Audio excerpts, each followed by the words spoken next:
Pelo sinal da Santa Cruz, livrai-nos Deus, nosso Senhor, dos nossos inimigos.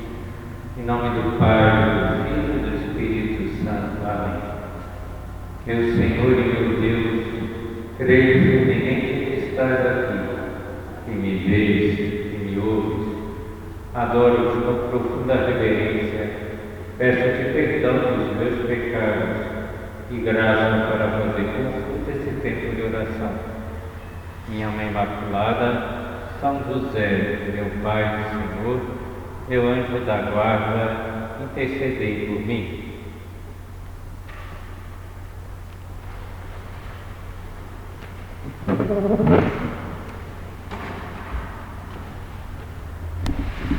Nesse recolhimento de outubro, meditaremos sobre ter uma família na igreja.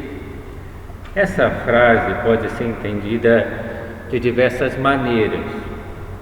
O primeiro significado de ter uma família na igreja é o de ter uma família cristã, ou seja, que a nossa família seja realmente uma família em que se vive os valores cristãos, seja uma pequena igreja doméstica, onde Deus esteja presente e seja até o fundamento do nosso lar.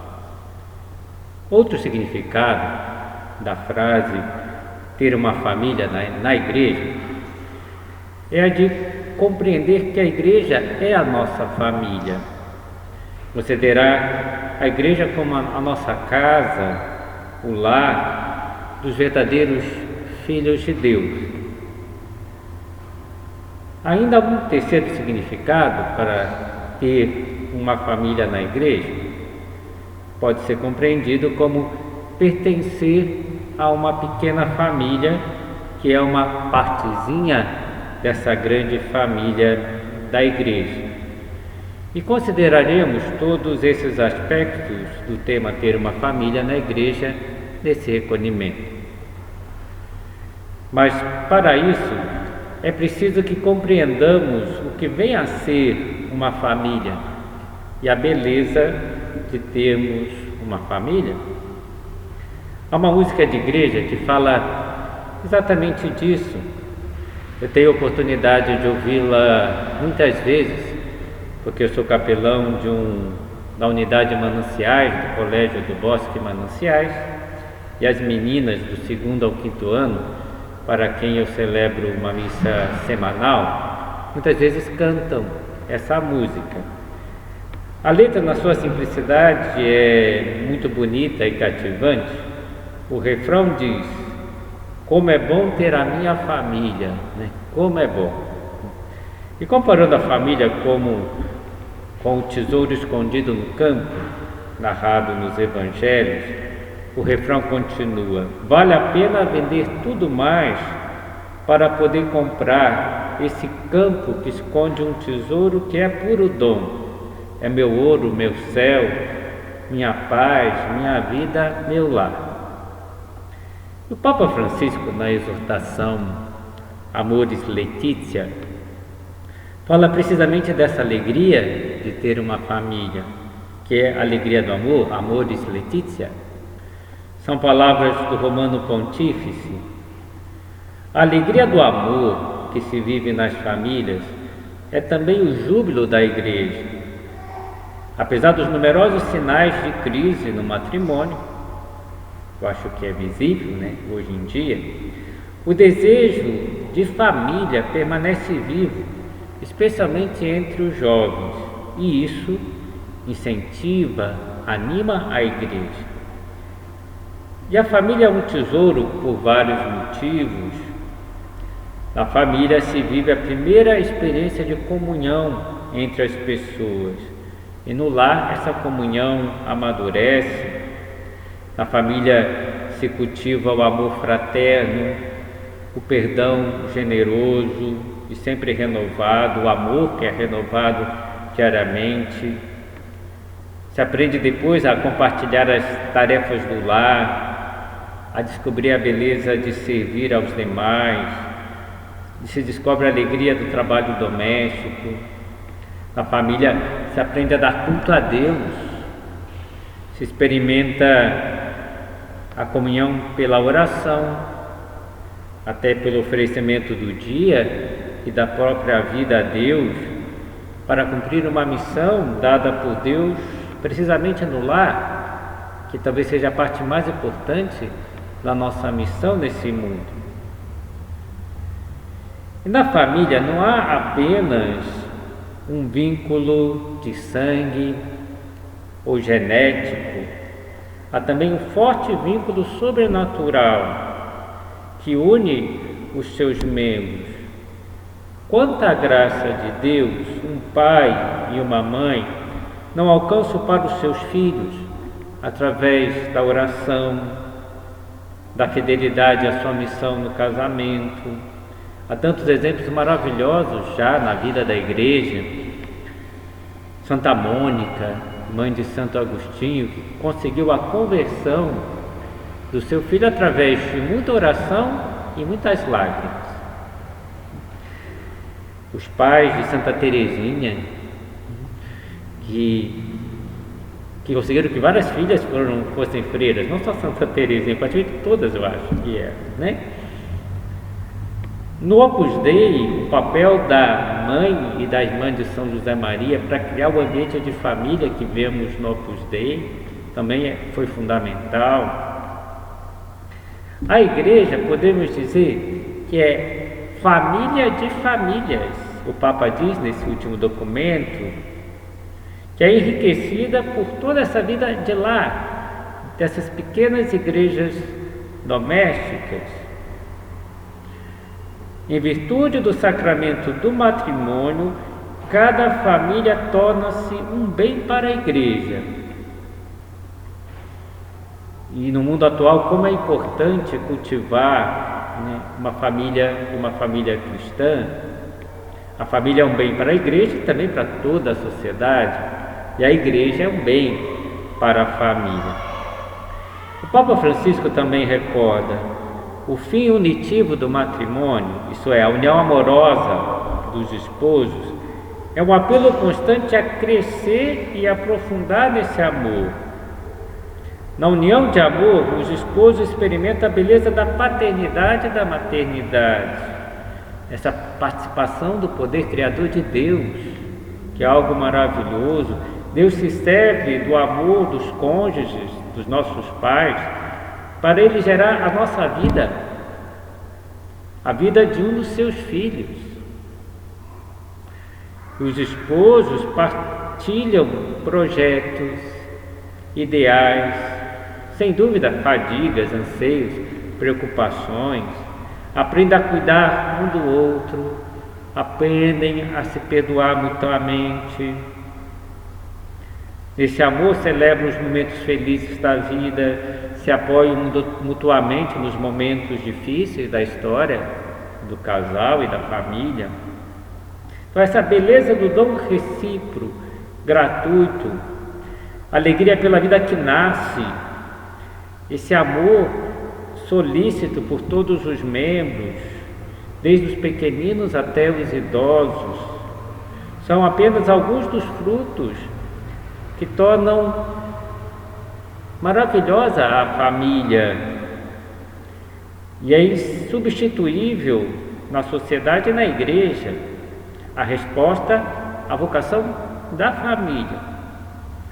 Voltando àquela música de igreja que eu comentava anteriormente,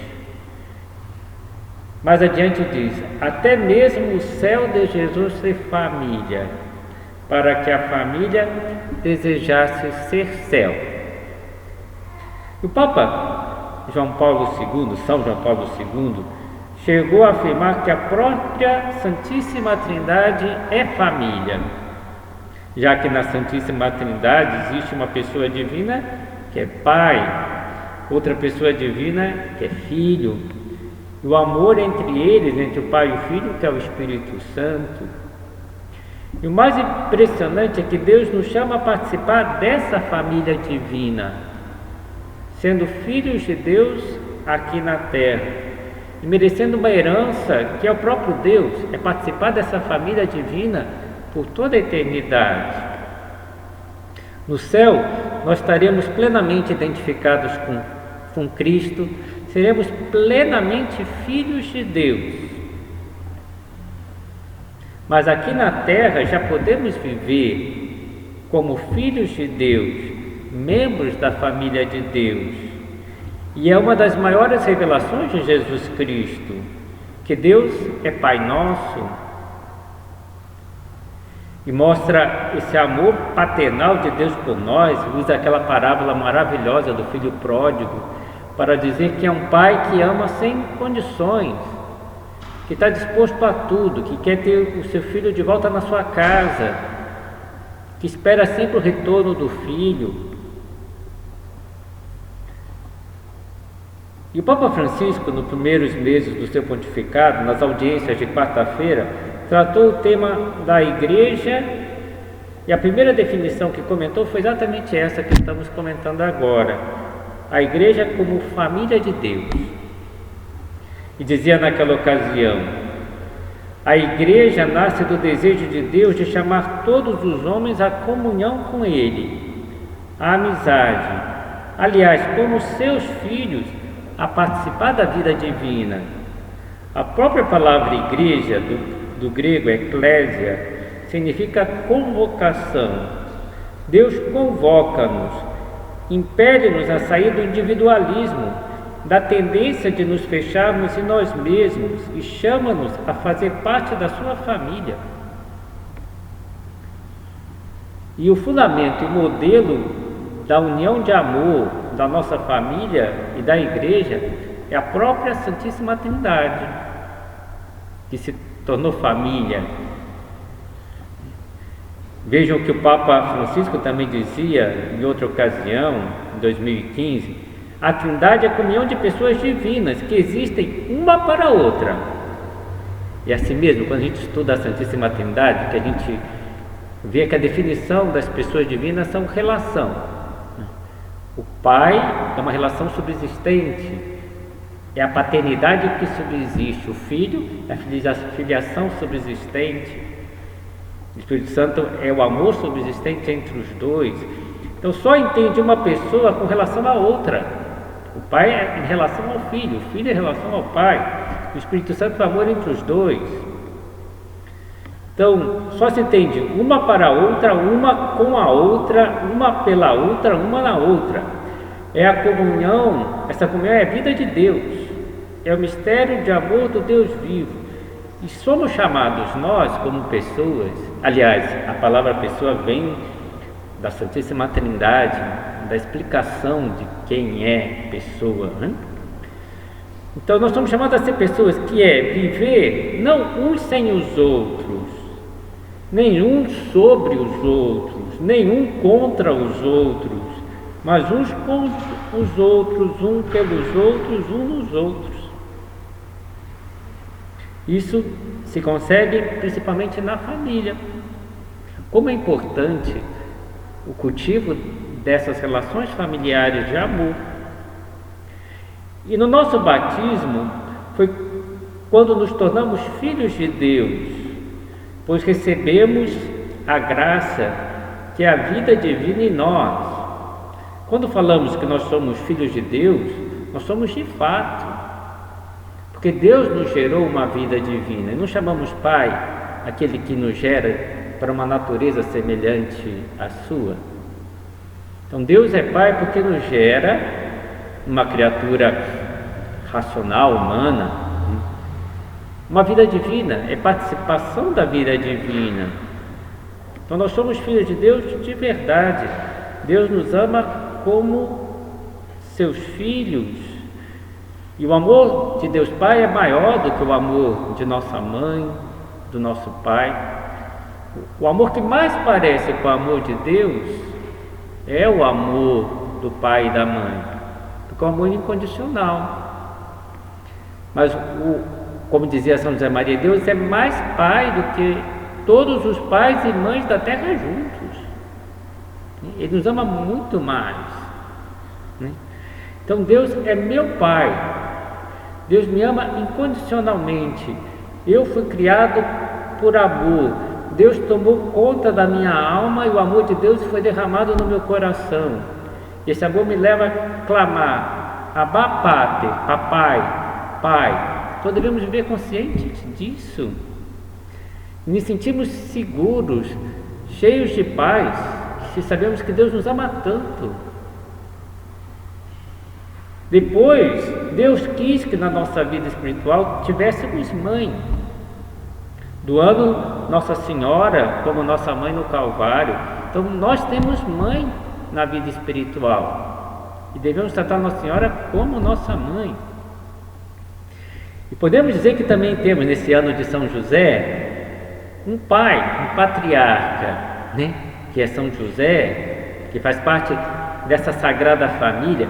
E São José Maria chegava a dizer: nós fazemos parte da família de Nazaré, por sermos cristãos. A Sagrada Família cuida de nós. E há uma comunhão dos santos. É bom a gente saber que há uma particular comunhão dos santos nas famílias. O que um pai e uma mãe, já dizia, conseguem de graça para os filhos, e os filhos também para os pais, é impressionante. Há uma união muito forte, não só de sangue, como eu dizia, mas de graça. E essa comunhão dos santos também temos com toda a igreja, embora seja particularmente forte na nossa família. Mas em toda a igreja vivemos essa comunhão dos santos. Eu me recordo bem quando o Papa Bento assumiu o seu pontificado, ele falou exatamente disso. Ele comentava: agora nesse momento, fraco servo de Deus que sou, devo assumir essa tarefa enorme. Imagina, a tarefa de ser Papa, né? De cuidar de toda a igreja, que realmente excede toda a capacidade humana. Como poderei fazê-lo? Como serei capaz de fazê-lo? Todos vós, meus amigos, acabaste de invocar a lista dos santos. Se reza a ladainha dos santos quando o Papa assume, né? Representada por alguns grandes nomes da história da relação de Deus com a humanidade. Deste modo, posso dizer com renovada convicção: eu não estou só.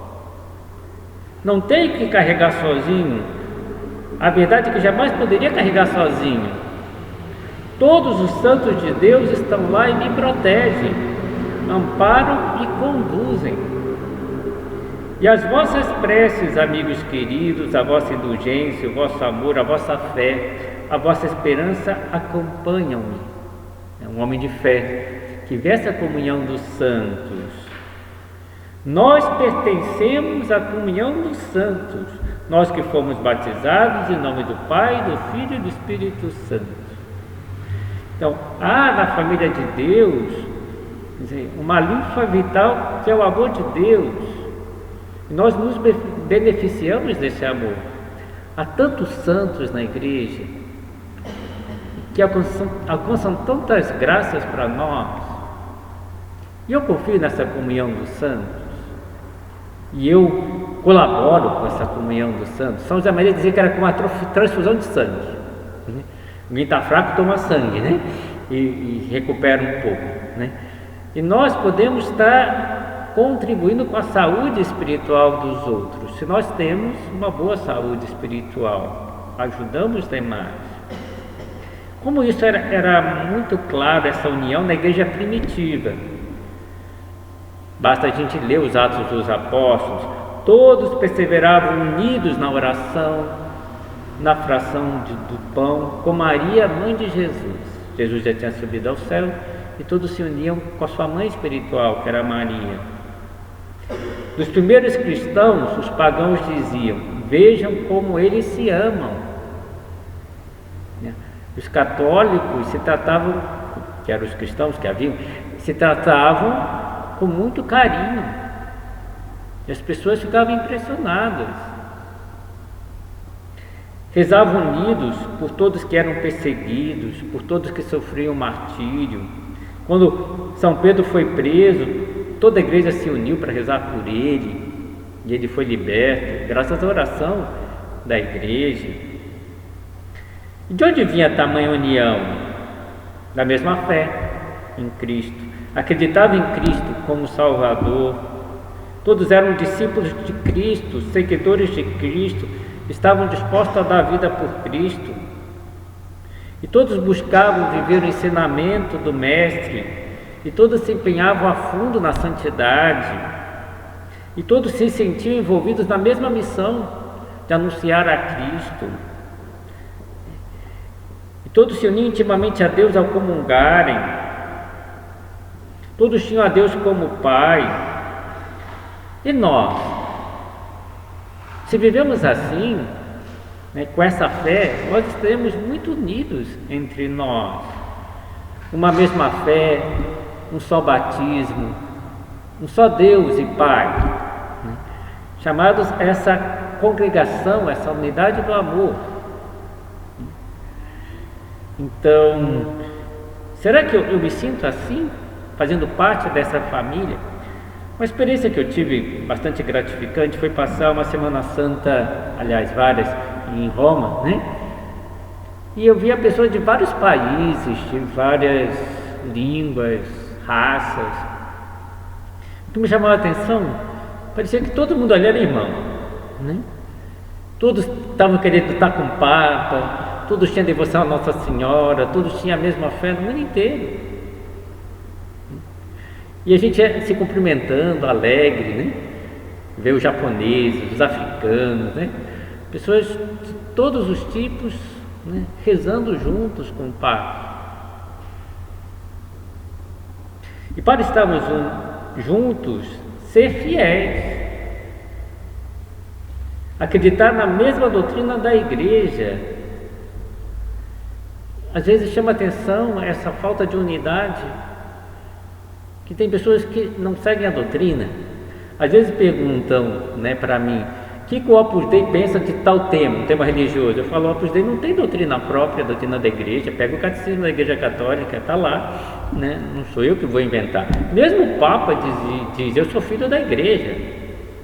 Quando fazem uma pergunta sobre um tema, a igreja já falou sobre esse tema. Eu não preciso ficar falando toda hora, porque já está definido.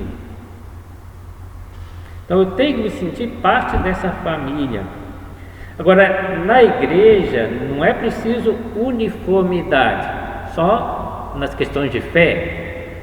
São José Maria, para explicar isso, dizia, há um denominador comum e um numerador vastíssimo.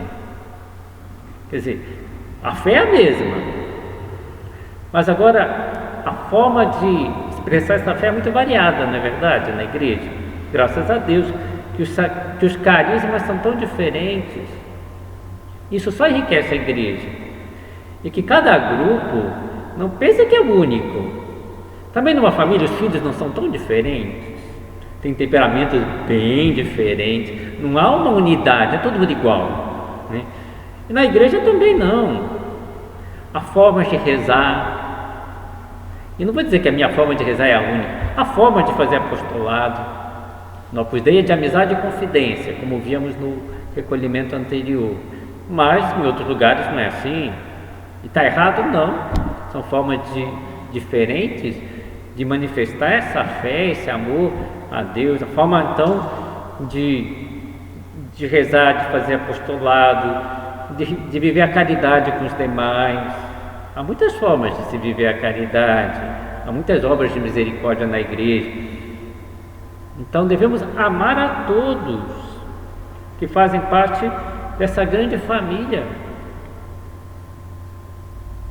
Agora, uma coisa que é fundamental é que nós temos um Pai sobrenatural na terra, porque Deus quis assim, Jesus quis assim. Nós temos um Papa, e Papa significa papai, A gente às vezes esquece isso, que a gente tem um Pai espiritual. São José Maria percebia isso e se emocionava. Quando ele chegou a Roma, ele foi morar em Roma para levar o Opus Dei para Roma, porque queria romanizar o Opus Dei, queria estar perto do Papa. E ao ver a cúpula da Basílica de São Pedro, ele começou a rezar um credo e se emocionou. Porque ele sabia que aquela basílica está construída sobre o túmulo de São Pedro. E está lá nas escavações. Você pode até visitar, fazendo uma reserva com antecedência, você pode visitar. Não dá para chegar lá e querer visitar. Mas tem as escavações do Vaticano que você vai lá embaixo, né, onde está, né, o túmulo que foi achado de São Pedro. E é muito significativo isso, né? Que aquela imensa basílica seja construída sob o túmulo de São Pedro. Porque Pedro é a rocha em que Cristo quis apoiar a sua igreja. E o Papa é o sucessor de Pedro e goza de uma assistência especial do Espírito Santo. Santa Maria, na primeira noite que ele chegou em Roma, ele não dormiu. Porque da varanda do apartamento que ele ficou, ele via o quarto do Papa. Ele passou a noite em oração, né, rezando pelo Papa. E dizia que Roma era a melhor cidade do mundo, porque era a única que tinha um Papa, que era a joia mais preciosa da igreja. Nós devemos ter esse amor por Papa e rezar muito por ele, porque não é fácil, né, levar uma igreja inteira em cima, nos seus ombros. Claro que ele conta com a comunhão dos santos e também com a nossa ajuda. Então devemos ter essa união e esse orgulho de fazer parte da igreja. Vejam, a igreja tem falhas. A igreja é formada de homens que são santos e pecadores.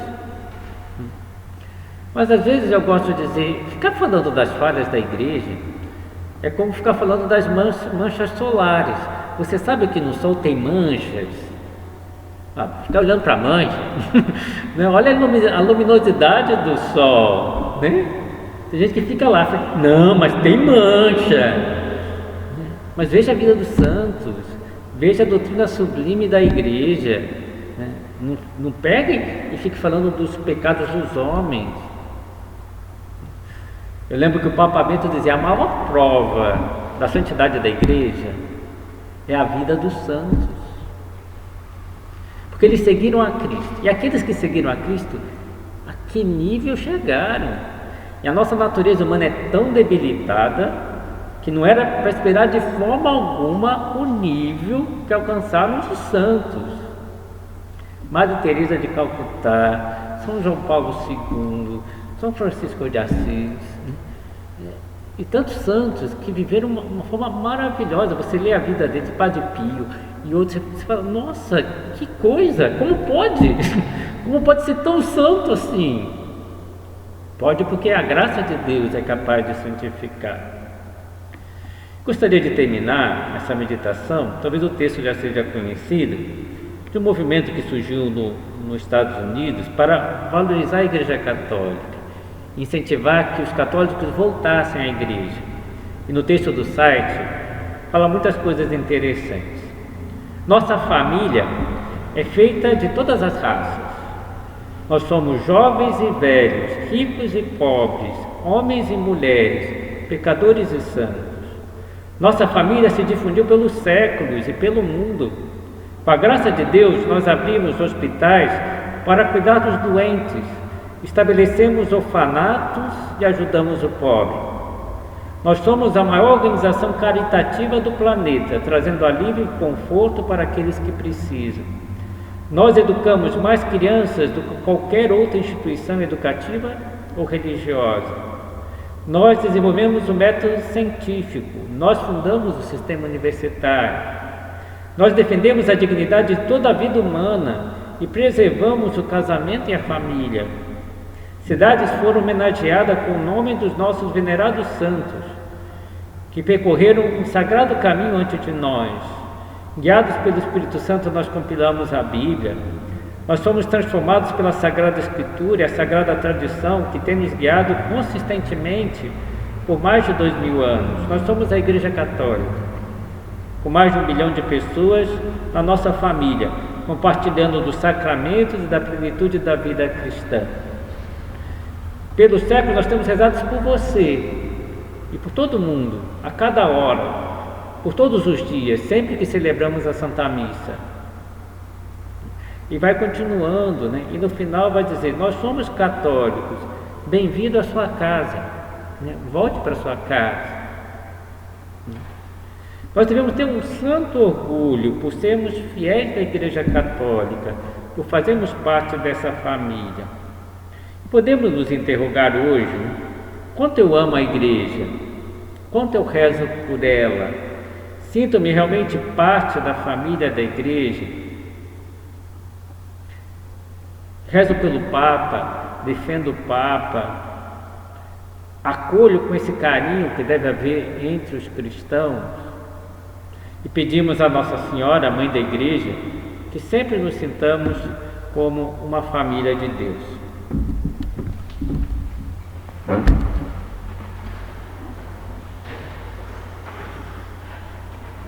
Dou-te graças, meu Deus, pelos bons propósitos, afetos e inspirações que me comunicaste nessa meditação. Peço-te ajuda para os pôr em prática.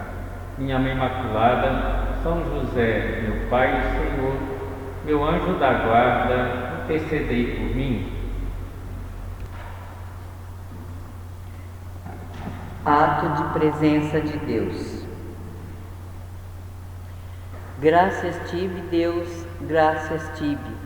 Um canto de ação de graças tem que ser a vida de cada um, porque foi como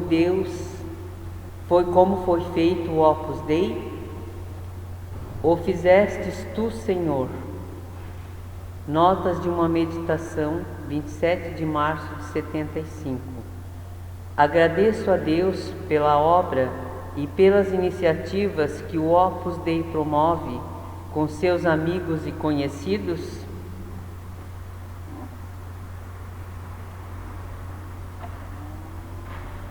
Levantai os olhos e vede os campos, porque já estão brancos para a ceifa.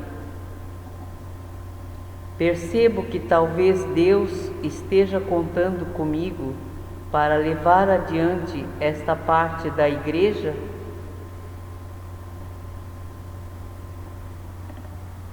Fico animada com esses horizontes.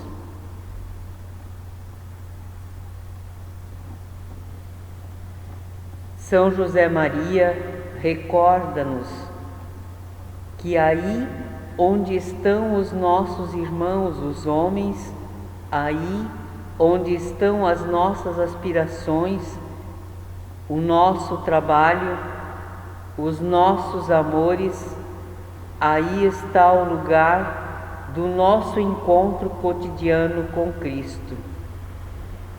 Homilia Amar o Mundo Apaixonadamente, em entrevistas com Monsenhor José Maria Escrivá, número 113.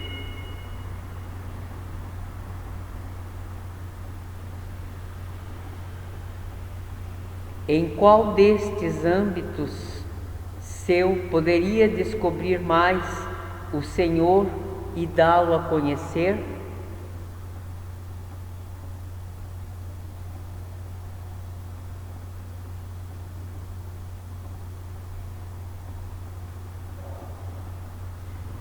Deus nos escolheu antes da criação do mundo para sermos santos, recorda São Paulo.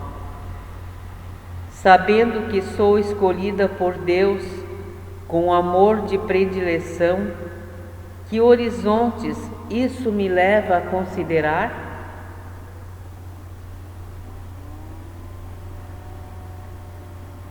Como poderia compartilhá-los com meu cônjuge e filhos?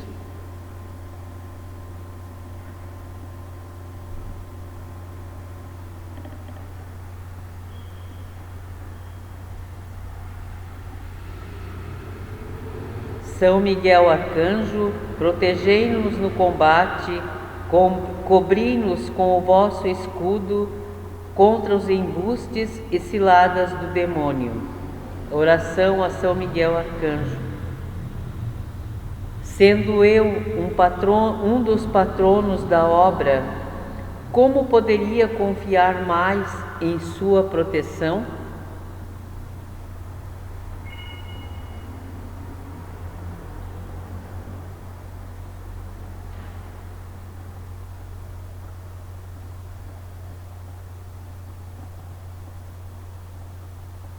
Rezai muito pelo Papa, eu o amo muito. Notas de uma reunião a 11 de maio de 1965. Peço por toda a Igreja, especialmente pelo Papa e pelos bispos, confiando que a minha oração pode ser uma ajuda real e eficaz.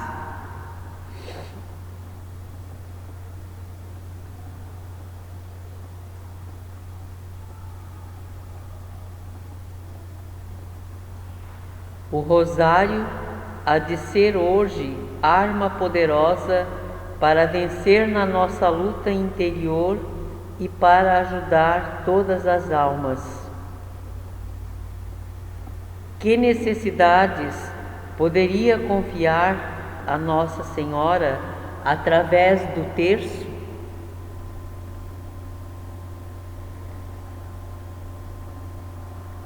Se possível, procuro rezar o terço em família?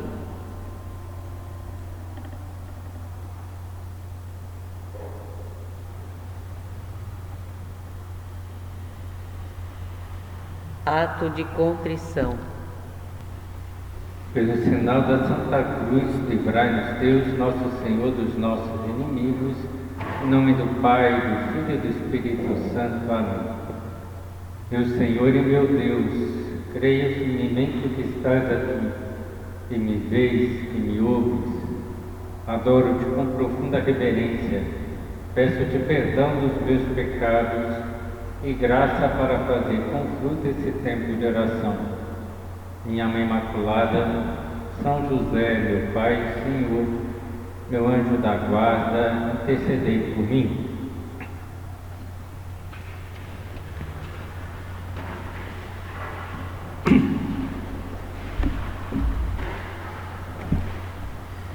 Nesse recolhimento sobre ter uma família na igreja, já consideramos o primeiro aspecto como ter uma família cristã, ou seja, que nossa família seja realmente uma família em que se vive os valores cristãos, que seja uma pequena igreja doméstica. Também já consideramos o segundo aspecto, a de compreender que a igreja é nossa família, estamos em casa, no lar dos filhos de Deus, e somos irmãos entre nós, somos também irmãos dos santos, pertencemos a uma sagrada família. E nessa segunda parte do recolhimento, nós iremos considerar que podemos ter uma família dentro da igreja. Como dizíamos, a igreja é família de famílias, tanto porque as nossas famílias cristãs fazem parte da grande família da igreja, mas porque também na igreja, há outras famílias espirituais que são uma partezinha dessa grande família da igreja. E essas famílias têm o seu carisma próprio, a sua espiritualidade, a sua forma de fazer apostolado, que enriquece a grande família da igreja. O Opus Dei é uma dessas partezinhas da igreja. São José Maria definia o Opus Dei assim, uma partezinha da igreja, que também é família. Aliás, é algo muito característico do Opus Dei ser família, como iremos considerar agora. Inclusive, eu tomei conhecimento, há 1 ano ou 2 atrás, que o outro sacerdote do Opus Dei, quando percebia que um sacerdote diocesano poderia ter vocação ao Opus Dei, porque os sacerdotes diocesanos também podem ter vocação ao Opus Dei, para lhe questionar se queria ser da obra, formulava a seguinte pergunta: Você quer fazer parte de uma família? E assim convidava para a pessoa pensar na sua vocação. E na família do Opus Dei é muito forte a paternidade espiritual de São José Maria e de todos os seus sucessores, os prelados da obra, que nós chamamos de padre, né? Significa pai em espanhol.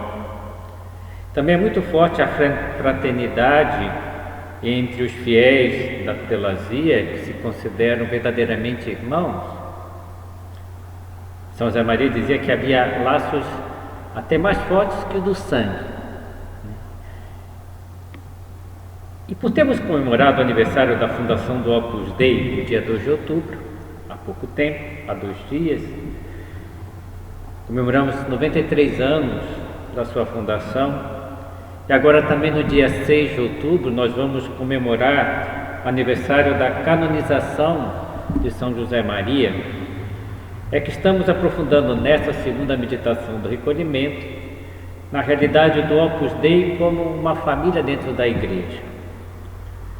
E para ilustrar a paternidade de São José Maria, eu gostaria de iniciar um episódio significativo da sua vida, que aconteceu com poucas pessoas. Poucas pessoas na vida tiveram que enfrentar uma tarefa muito difícil de escolher o seu epitáfio para sua sepultura, para o seu túmulo.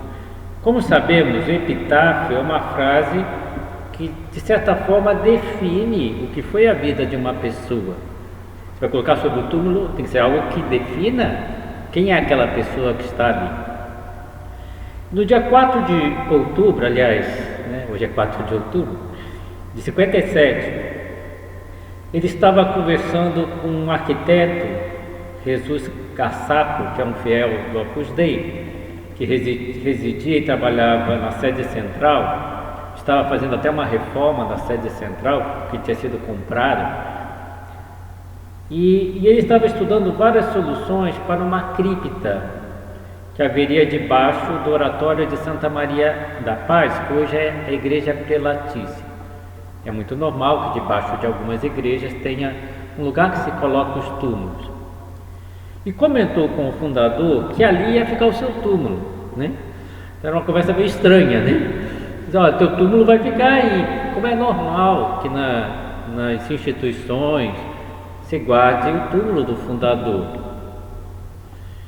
E comentava que seria necessário escolher depois do epitáfio uma frase para colocar no túmulo. E São José Maria lhe disse: quando chegar esse momento, deveis agir com inteira liberdade.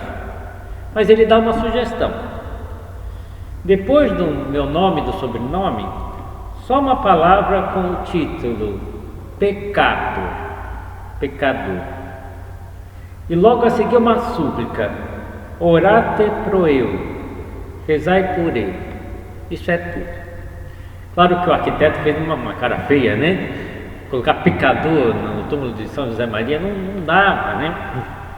Então São José Maria, percebendo isso, acrescentou sorrindo: se quiser, pode acrescentar estas outras palavras: genuit filhos et filhas, que é gerou filhos e filhas, como os patriarcas, que tiveram muitos filhos. Claro, José Maria não teve filhos da carne, mas teve muitos filhos do Espírito.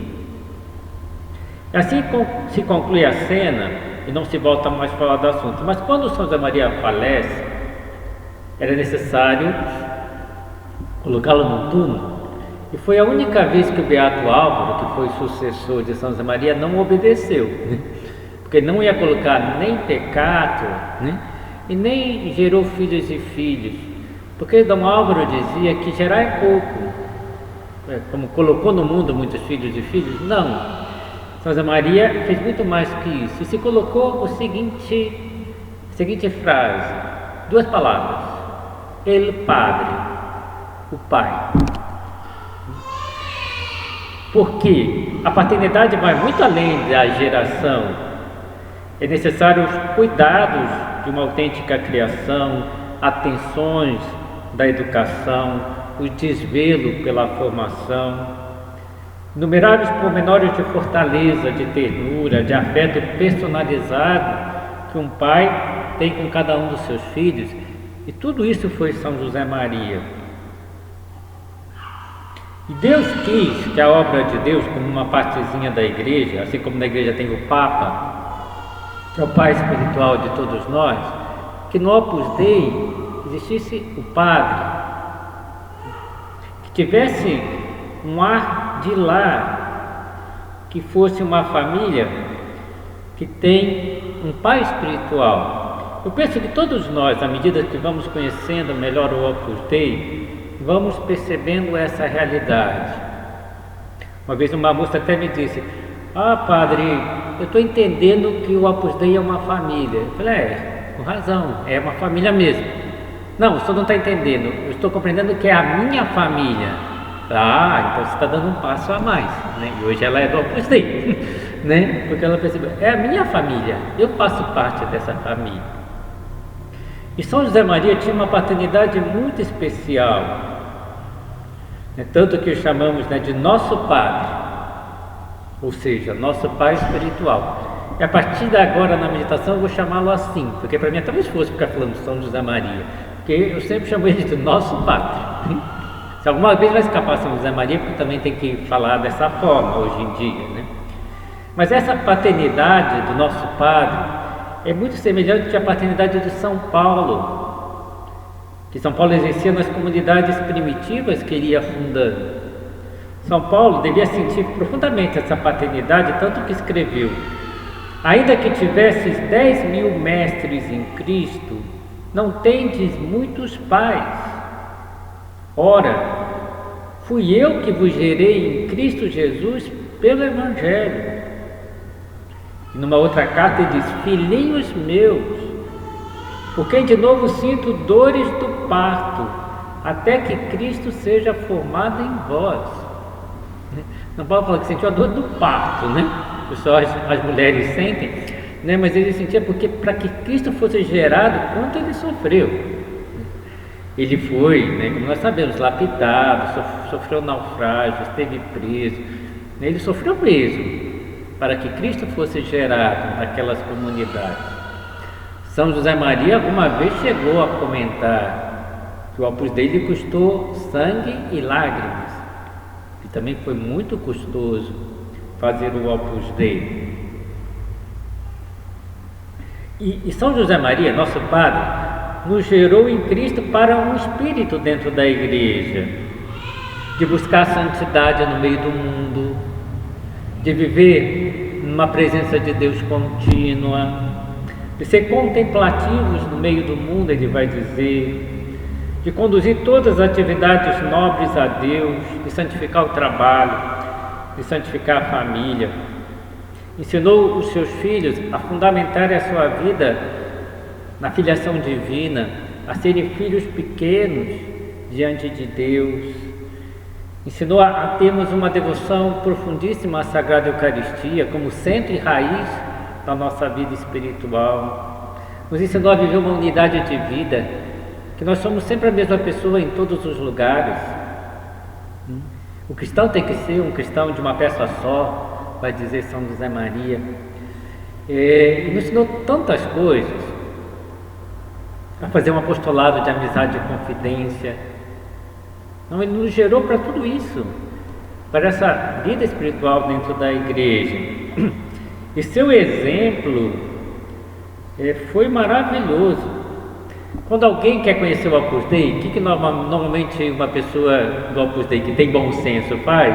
É dizer, lê uma biografia de São José Maria, porque ele encarnou de tal maneira o espírito do Opus Dei, que a pessoa entende o que é o Opus Dei, lendo a vida dele.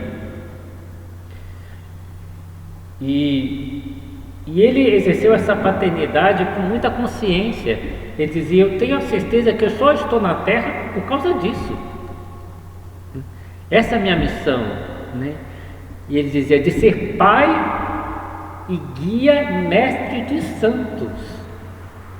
Aquele que falava de santidade, ele levou uma vida maravilhosa de santidade, porque ele quis ir na frente, abrindo caminho para os seus filhos, ensinando com exemplo. E desde o começo da obra, desde o comecinho, ele foi percebendo que tinha uma paternidade. Uma história que é interessante de se notar, que um dos primeiros da obra, Isidoro Zorzano, foi colega, se eu não me engano, do ensino fundamental, ou melhor, do ensino médio de São José Maria. Então ele teve um encontro com São José Maria providencial, Deus fez que ele se encontrasse, São José Maria explicou o Opus Dei para ele passou a fazer parte do Opus Dei. No começo nem tinha nome, mas no comecinho ele chamava a São José Maria de irmão, e São José Maria também o tratava assim, como se fosse um irmão, mas logo, né, com pouco tempo eles perceberam que a relação não era de fraternidade. E ele, que tinha a mesma idade, se eu não me engano, de São José Maria, chamava ele de padre. E São José Maria chamava ele de hijo, que é filho. E essa paternidade espiritual de São José Maria, que também existe em outras instituições da igreja, não é só no Opus Dei. Mas no Opus Dei tem uma característica, não digo que é única, mas que é própria, que é de ter muito carinho humano também. Uma vez São José Maria foi num convento e perguntou para uma freira se as outras freiras lhe tratavam com amor, né, com caridade. Aí a freira respondeu: padre, aqui me tratam com caridade, mas minha mãe me tratava com carinho. São José Maria não gostou nada disso. E ele escreveu: carinho. No Opus Dei tem que ter carinho. No dia que não houver carinho, teremos matado o Opus Dei. Carinho. E com São José Maria eu conheço pelas biografias, eu não conheci São José Maria pessoalmente, o nosso padre eu não conheci, mas a gente meditou tanto na vida dele que a gente sabe muitas coisas. E como ele tinha esse amor intenso por cada um dos seus filhos. Como disse em uma ocasião: tenho alegria de vos dizer que apesar de que agora sois milhares, o meu carinho por vós é tão intenso como naquela altura, que eram pouquinhos ao redor do nosso Pai, e que amo a cada um dos meus filhos como se fosse o único, com toda a minha alma. O Senhor que alargou, dilatou meu coração e o fez capaz de toda essa maravilha, dilatará também os vossos corações, se não vos afastardes dele. E nosso Padre transmitia e espalhava esse amor aos filhos com quem ele encontrava. Às vezes confessava abertamente esse amor: amo-vos, porque sois filhos de Deus, porque decidiste livremente ser meus filhos, porque procurais ser santos, porque sois muito fiéis e muito simpáticos. O olhar dele, né? Todos os meus filhos são simpáticos.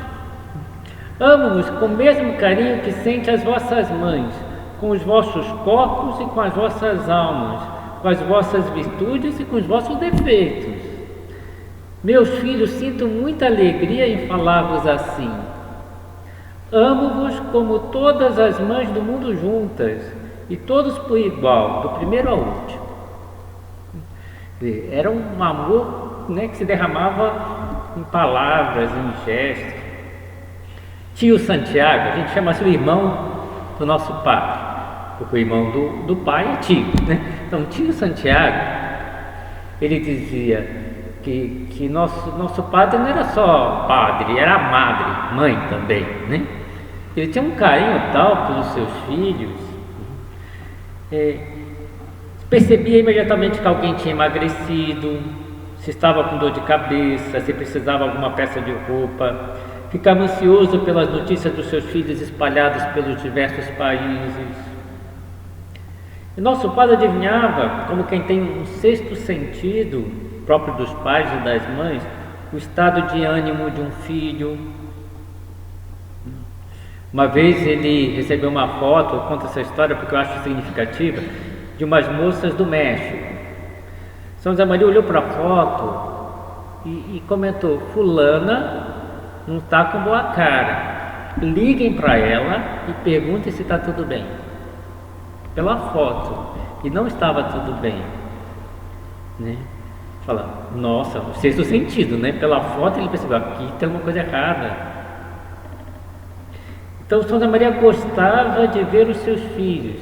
Diziam que os filhos eram uma tentação para ele, porque ele podia perder muito tempo, né? Porque gostava de vê-los, né?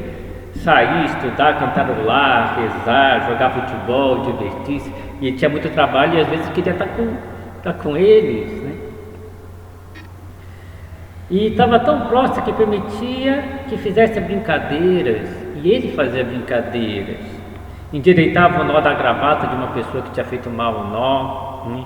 Limpava os óculos do outro que estava sujo, contava uma piada, acompanhava-os quando tomavam o café da manhã, animando-os a comer a fatia de pão que ele mesmo untava com geleia. Visitava-os no quarto quando eles estavam doentes, levando alguma coisa, às vezes um ponche quente. Uma história que me contou um argentino, quando eu estava em Roma, que ele tinha sido, né, o reitor do Colégio Romano, onde os fiéis da Opus Dei estudam para ser padre, né? E que na época tinha um argentino que estava gripado, que tinha perdido o apetite. E o nosso padre ficou sabendo disso e mandou chamá-lo e dizer, como ele era argentino também, o que vocês gostam de comer na Argentina? Aí esse argentino falou, padre, bife a cavalo e doce de leite, né? A São José Maria ligou para a administração, que são as moças que cuidam de nós, que são da obra também, e disse, vocês podem fazer para o doente bife a cavalo e doce de leite, né? E elas fizeram. Mais tarde, São José Maria ligou para elas, porque tinha um telefone para falar com a cozinha, com a administração, e perguntou, e ele comeu bem? A resposta delas, comeu tudo, padre. Mas, quer dizer, esse meu filho perdeu o apetite, então ele precisa comer uma coisa que ele gosta. Esse tipo de preocupação chegava o fundador do Opus Dei. E até nos conselhos ele era muito paternal, até maternal, né? Um vigário regional, uma pessoa que representa o próprio prelado, na época era presidente, mas de um país da América que não estava muito cansado pelo excesso de trabalho. São José Maria escreveu a ele da forma que se fala nesse país, com diminutivo. Nessa temporadinha, despreocupa-te de todas as coisas do governo da tua região. Dorme bem, come e descansa. Está cansado? Vai descansar. Não se preocupa com o governo da tua região. Se não me engano, era o México. Nosso padre, chegava a perder o sono pensando nos seus filhos. Um dia um fiel do Opus Dei, que era médico, José Luiz Pastor, que era o nome dele, disse ao nosso padre que nosso padre parecia muito cansado e o aconselhou que procurasse dormir melhor. E São José Maria lhe respondeu, se eu dormisse é porque não vos amaria, é o carinho que me tira o sono. Ele ficava preocupado com algumas pessoas e não dormia, típico dos pais, e das mães quando estão preocupados com o filho, pedem o sono. E quando estava com eles, fazia conhecer episódios da história do Opus Dei, abria o coração em confidência de pai, dava notícia da expansão da obra pelo todo mundo. E era muito natural, espontâneo. Alguém poderia pensar, o fundador do Opus Dei, talvez uma pessoa, e era mesmo uma pessoa de grande cultura, de grande capacidade intelectual, uma pessoa que Deus escolheu e deu muitos talentos, mas era de uma simplicidade, de uma alegria. Hoje em dia você pode ver vídeos no site do Opus Dei, dele falando. E ele era especialmente afetuoso da sua maneira. Então, ele gostava de chamar os seus filhos de malandros, pilantras, bandidos, sem vergonhas. Claro que as pessoas da Opus Dei não era isso, mas era uma forma dele manifestar carinho. Olha uma carta que ele escreveu: querido Quinito, que Jesus te me guarde. Quem te ama a ti, bandido, mais que o padre? Na terra ninguém, está claro? Né? Eu chamei de bandido, né? Bandido, né? Mas era tão carinhoso esse bandido, né? Claro que ninguém sentia ofendido, né, de ouvir bandido, né? E suas filhas e seus filhos éramos e somos o orgulho do nosso Pai. Ele dizia: quando faço oração, apresento-vos ao Senhor com orgulho, como as mães apresentam os seus filhos. Olha os meus filhos, olha a maravilha desses filhos, dessas filhas, que te oferecem a sua juventude, o seu coração limpo. Olha as suas virtudes. Eu me curvo de joias com a vossa entrega diária, meus filhos. E assim encontro-me com uma certa autoridade para falar com nosso Senhor. Estás vendo? Esses são os meus poderes, a vossa entrega. Eu falo do orgulho dos meus filhos. E cuidou especialmente dos filhos. Quando existia uma grande confusão na igreja, não hesita em escrever cartas com grande força, com indicações bem precisas, para que ninguém se esfrie na piedade, que ninguém se acovarde no apostolado, para que ninguém se aborrece na sua entrega a Deus. Num período difícil, com falsas interpretações, até do Concílio Vaticano II, que havia muita confusão na igreja. São José Maria nunca teve confusão mental. Como esses grandes santos, ele tem uma visão superior, que entende perfeitamente o que está acontecendo e com grande equilíbrio vai avisando dos perigos, dos erros, né? E preserva os seus filhos da confusão. Muitas instituições da igreja entraram em parafuso, acho que vocês sabem, e muitas vocações se perderam.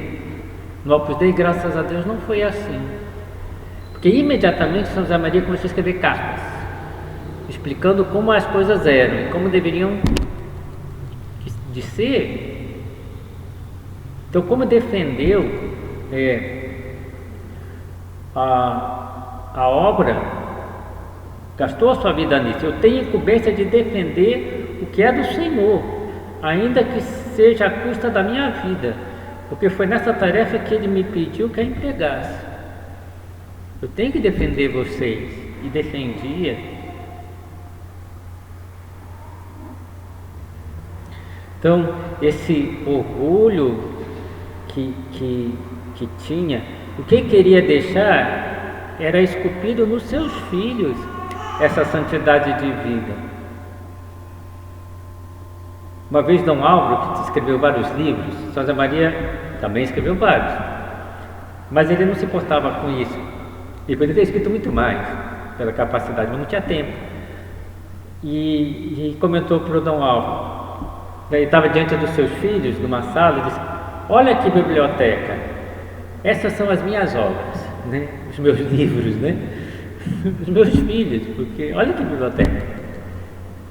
Os monumentos que eu quero deixar sois vós, meus filhos. Então que nós também possamos fazer parte dessa família, se Deus chama, claro. Como dizia São José Maria, falava que era uma partezinha da igreja, que era um caminho na igreja, que não era o caminho. Às vezes a gente vê algumas instituições, parece que elas se consideram o caminho, né? São José Maria nunca considerava o Opus Dei o único caminho. Até ele gostou uma vez de uma frase que ele viu em Valência, se eu não me engano, em que estava escrito: cada caminhante siga o seu caminho, né? Cada um siga a sua vocação. E graças a Deus, né, no centro do Opus Dei saem muitas vocações que não são para o Opus Dei também. Claro que a maioria sai para o Opus Dei, é normal que seja assim, que Deus atrai as pessoas que têm vocação ao Opus Dei, ao próprio Opus Dei. Mas tem abades, tem freiras, tem pessoas de várias instituições da igreja que saíram do Opus Dei. Porque a gente quer que cada caminhante siga o seu caminho, que cada um siga a sua vocação. Mas também que venham vocações à obra, né? Essa família. E como fazer parte dessa família? Penso que através do contato direto o nosso padre, como fundador do Opus Dei. Quando ele estava na terra, ele procurava os seus filhos. Agora que ele está no céu, nós temos que procurá-lo. E veja que coisa bonita. Dom Álvaro nos contou que algumas pessoas mais velhas no Opus Dei, que participavam do conselho, do governo geral do Opus Dei, às vezes recebiam um papelzinho de São José Maria escrito "Habla-me". Fala desse assunto aí que ele deixou para a pessoa estudar, falar de alguma coisa, né? Fala-me sobre esse assunto, né? E que quando São José Maria foi ao céu, as pessoas recortaram o papel e deixaram só "Habla-me", fala-me. E vários fizeram isso, né? Para continuar falando com São José Maria. Até Dom Álvaro falava que, se eu não me engano, o Papa Paulo VI lhe indicou isso, né? Que procurasse sempre pensar em São José Maria, como São José Maria se comportaria para ser um bom sucessor de São José Maria. E Dom Álvaro falou que sempre fazia isso, né? Sempre sabia como São José Maria ia atuar, e ele procurava atuar. Agora nós podemos também conhecer o Opus Dei e São José Maria através dos seus escritos, usar com frequência Caminho, Suco e Foja, que são livros muito bons para a nossa oração, ler as suas biografias, aprender muito dos seus exemplos. Hoje em dia é uma biografia fantástica, porque o autor teve acesso aos apontamentos íntimos de São José Maria, que está nas notas de pé de página. Eu falo que esse livro parece que a nota de pé de página é melhor mesmo do que o livro, porque estão os apontamentos de São José Maria, que ele escreveu, né? Apontamentos diários que ele escrevia na época. E é bonito ver também que os prelados do Opus Dei procuram manter esse carinho, até por vontade de Deus. São José Maria dizia em 1960: eu passarei. Levo já, naquela época, 32 anos à frente da obra. Depois virá um irmão vosso, a quem venerareis mais do que a mim. Beijareis onde ele pise, e amareis com carinho humano, abrindo de par em par vosso coração, com amor sobrenatural. Amai-o muito, inclusive com mais ternura filial, né? Uma vez eu vi que falaram por um dos prelados do Opus Dei, Dom Javier, eu morava lá em Roma. Uma pessoa fez uma pergunta muito difícil, falou assim: né, padre, o nosso padre dizia que devíamos amar os seus sucessores mais do que a ele. Como que é isso? Né? Uma pergunta difícil, né? E ele respondeu: eu também, quando ouvia o nosso padre falar assim, eu não entendia. Como a gente vai amar alguém mais do que o fundador? Porque nós aprendemos tudo dele, o abecedário espiritual, e ele podia falar ainda mais, porque ele desde os 18 anos ele ficou do lado de São José Maria, né? Então ele aprendeu tudo de São José Maria praticamente. Mas ele dizia: mas com Dom Álvaro, que foi o primeiro sucessor, foi assim. Nós amávamos mais a Dom Álvaro do que ao nosso padre. E sabe por quê? Porque nós começamos a amar Dom Álvaro com o amor que o nosso padre tinha por ele. Senão não seria possível, né? Mas alguém já pensou. Aí depois ele dizia: e eu não podemos desobedecer nosso fundador, então vocês têm que amar mais a mim do que a ele, né? Então vamos obedecer. Mas até esse A de família, desses comentários, né, é muito importante. Deus quis que sempre tivéssemos um pai espiritual na terra, que é o nosso prelado, né, chamamos de padre. Pedimos a Nossa Senhora, Mãe da Igreja, Mãe do Opus Dei, que nos ajude em todos os sentidos a ter uma verdadeira família na Igreja.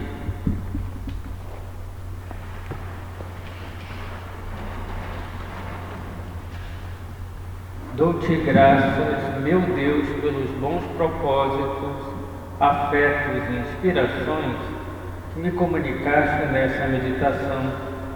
Peço-te ajuda para os pôr em prática. Minha Mãe Imaculada, São José, meu Pai e Senhor, meu anjo da guarda, intercedei por mim.